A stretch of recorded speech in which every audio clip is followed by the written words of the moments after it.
சபை நிறைந்த தாய்மார்களே, எனது அருமை தாய்மார்களே, கேட்க எல்லாருக்கும் புரியுதா தாத்தா? பேசாம காலிட்டு தேங்காய் எண்ணெய் வாங்கிட்டு வா, மைக்க முழுங்கிருவோம், நல்லா கேட்கும். சபையோர்களே, பெரியோர்களே, சபை நிறைந்த தாய்மார்களே, தாய்மார்களே, பெரியோர்கள், சபையோர்கள், என்னை பெற்றெடுத்த தாய்மார்களே, கல்வி கற்ற பெரியவர்களே, தொழில் படித்த கலைவாணர்களே, வருங்கால மாணவ செல்வங்களே, வாலிபர் இளம் சிங்கங்களே, எனது அருமை சகோதரர்களே, அதாவது இந்த மதுரை மாவட்டத்திலே மங்களமாகவே அமர்ந்திருக்கக்கூடிய போடிநாயக்கன் பட்டிமான் நகரத்திலே மக்களை காத்து ரட்சித்து என்றென்றைக்கும் கிருபையோடு குழுவிருந்து வரக்கூடிய என் நம்பிகை அங்கையற்கண்ணி அகிலாண்டு கோடி பிரம்மாண்ட நாயகி அருள்மிகு என் தாயாகப்பட்ட அங்காள ஈஸ்வரியம்மன் திருவாலயம். இந்த ஆலயம் அப்பேற்பட்ட இந்த அம்மனுடைய திருவாலயத்திலே ஆவணி மாதத்திலே மகா கும்பாபிஷேக விழாவை முன்னிட்டு இன்றைக்கு ஒரு நேர நிகழ்ச்சிக்காக மட்டும் நாமளுடைய வில்லிசையை அன்போடு இங்கு நாமல் 6 பேர்களையுமே வரவழைத்து உள்ளார்கள். நாமளை வரவழைத்த அனைவர்களுக்கும் நாங்கள் நன்றியை தெரிவித்துக் கொண்டு, அதாவது எவ்வளவுதான் பெரிய பெரிய கலை வித்துவான்களாக இருந்தாலும், எந்த கலைஞர்களா இருந்தாலும், ஆடலோ பாடலோ எதுவாக இருந்தாலும் இந்த மைக்கு செட் வச்சாதான் எங்களுக்கு பேரு. மைக்கு செட் எங்களுக்கு வாய்க்கலன்னு வச்சுக்கோங்க, எவ்வளவுதான் அவயம் போட்டாலும் அந்த சத்தமே கேட்காது. எங்க பேரும் புகழும் அந்த அண்ணாச்சி கையில இருக்கு. அவ பிடிச்சு வச்சிருக்காவோ, அவ திறமையை காட்டாதான் இங்க வெளியே வரும். ஆகையினாலே எந்த ஒரு ஆலயத்திலேயுமே முதலாகவே வில்லிசை ஒன்று ஆரம்பிக்கிறோம்னு சொன்னா, அது எந்த ஒரு கோவிலாக இருந்தாலும், எத்தனை பெரிய தெய்வமாக இருந்தாலும், அந்த ஆலயத்திலே முதலாகவே சாஸ்தாங்கதையைத்தான் ஆரம்பிக்க வேண்டுமா? அவருக்கு பாடணும். ஏன் அவருக்கு மட்டும் முதலாக பாடுகிறோம் தெரியுமா? எதுக்காக? அகில உலகத்திலே கலியுக தெய்வமாகவே வந்து பிறந்தவர் ஐயனார் ஒருவர் தான். அப்படின்னா நம்ம எல்லாம் தாய்க்கும் தந்தைக்கு வந்து பிறந்த சாதாரணப்பட்ட மானிட மனுக்கள். ஆனால் இந்த அருமஞான சாஸ்தா அப்படி அல்ல.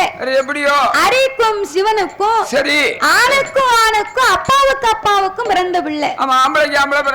அப்பேற்பட்ட அரிகிர புத்திரன் தருமஞான சாஸ்தா ஐயனார் வந்து பிறந்தாத்தா அனைத்து தெய்வங்களுமே இந்த ஆலயத்திற்கு வருமா? அப்படி இல்லை என்றால் சாஸ்தா பிறக்கலைன்னா என்ன ஆகும்? சாமி அவுட்டர்ல வந்துட்டு அவுட்டர்ல வீட்டுக்கு போயிடும். எத்தனை வழிச்சாலையில? பைபாஸ்ல. அது எத்தனை வழிச்சாலை? ஒரே வழிச்சாலை, 4 வழிச்சாலை. அதனால சாஸ்தா பிறந்தாத்தான் சாமியே உள்ள வரும். பாத்துக்கோங்க, வருமா? ஏனென்றா 21 தேவதைக்கு 61 பந்தைக்கு ஐயாதான் பெரிய ஆளு. அதனால் சாஸ்தாவின் திரு கதைகளை 4 வழிச்சாலை எதுக்கு போட்டுக்க தெரியுமா? இங்க இருந்து காஞ்சிக்கு போனோம், தெற்க கன்னியாகுமரி போனோம். என்ன சொல்லணும்? அதே மாதிரி காஞ்சில இருந்து கன்னியாகுமரி வரைக்கும் 4 வழிச்சாலை. தாத்தா, நீ கண்ணாடியை கலத்தும் போது ரஜினி மாதிரில இருக்க.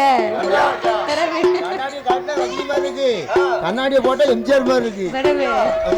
அப்படி இருப்பதனால இந்த அம்பாளுடைய, அதாவது ஐயனார் பிறக்கலன்னு சொன்னா 4 வழியில ஏதாவது ஒரு வழி போய் கன்னியாகுமரிக்கு போவோம், காஞ்சி நகரத்துக்கு போவோம். அதனால சாஸ்தாவின் திரு கதைகளை சாஸ்திரக்கு பாடி முடித்து விட்டு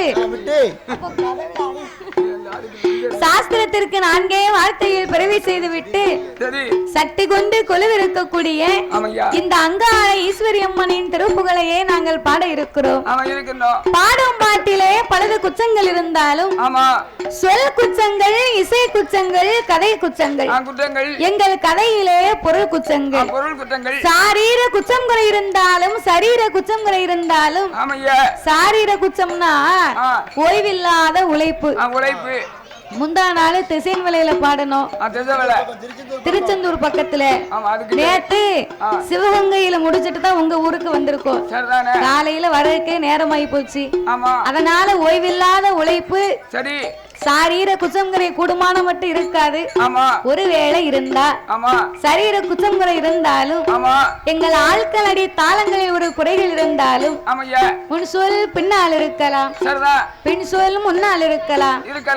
அறிந்து பாடினாலும் அறியாமல் பாடினாலும் தெரிந்து பாடினாலும் எங்களுக்கு தெரியாமல் பாடினாலும் முன் சொல் பின்னால் இருக்கலாம் பின் சொல் முன்னால் இருக்கலாம். உங்கள் வீட்டு பிள்ளையை தவறு செய்தால் அதனை எப்படி வீட்டிற்கு அழைத்து சென்று அன்போடு ஆதரிப்பீர்களோ எப்படி பச்சை மட்டையிட்டு பளிர் பளிர்னு போட்டு அடிப்பீர்களோ அப்ப ஒன்னையத்தான் கூட்டு போய் விளக்க சொல்லணும்.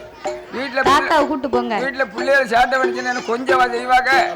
உண்பதற்கு செல்லும், தின்பதற்கு செல்லும், உடுத்ததற்கு செல்லும், பள்ளிக்கூடம் போறதுக்கு செல்லம் கொடுக்கணும். போனா போக சொல்லணும். போகலன்னு சொன்னா அடிக்கத்தானே செய்விய.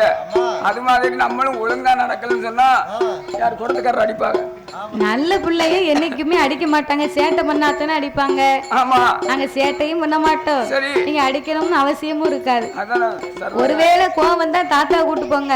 தாத்தா காலையில 10 இட்லி நல்லா வாங்கி கொடுத்து வயத்தை நிறைச்சு சாயங்காலம் வரைக்கும் உங்களுக்கு எவ்வளவு தெம்பு இருக்கோ போட்டு வெளுத்து கட்டுங்க. எந்த ஊருக்கெல்லாம் போறணும் வீட்டுக்கு அனுப்பும் போது சின்னதா ஒரு பாட்டில் மட்டும் வாங்கி கொடுங்க. எல்லாத்தையுமே மறந்துடுவாரு. இந்த சர்பத்து பாட்டில் ஒண்ணு வாங்கி கொடுங்க, வெயிலுக்கு நல்லா இருக்கும். ஏன்னா அவருக்கு டானிக்கு உடம்பு வலிக்கு மத்தியில அதுக்காக 6 விலை 100 குச்சங்கள் அடியாலை ஆதரிக்குமாறு கேட்டுக்கொள்கிறோம். ஆமையா பாதி மதி மான் மலவா ஆமையா கங்கையோடு பாம்பணிந்து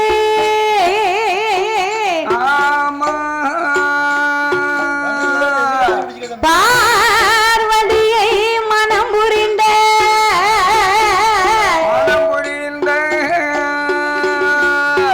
ஆதி சிவன் மோகமது கலிதமாங்கி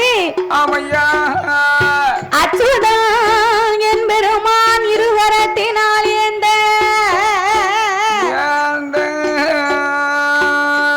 சோதி மணி விளக்கு ஒளிர்வு போல் 5 மைந்தர்கள் தொழினில் பூனோன் இளங்க தோன்றி மேம்பினில் அரிக்கும் சிவனுக்கும் அறிகிற புத்திரனாகவே வந்து உதித்த தருமன் ஞான சாஸ்தாக்கள் யார் யாரெல்லாம் வந்து பிறந்தார் தெரியுமா? சாஸ்தா பிறந்தது பங்குனி மாதம் புதன்கிழமை உத்திர நட்சத்திர தண்டு பிறந்தார். அதுக்குத்தான் இன்னைக்கு பங்குனி உத்திரம்னு சொன்னா எல்லா ஊர்லயுமே கண்டிப்பா பங்குனி உத்திரத்தை திருவிழா மாதிரி நம்ம கொண்டாடுவோம். அவர் பிறந்த கிரகம் என்ன தெரியுமா? பங்குனி மாதம் புதனது உத்திரம்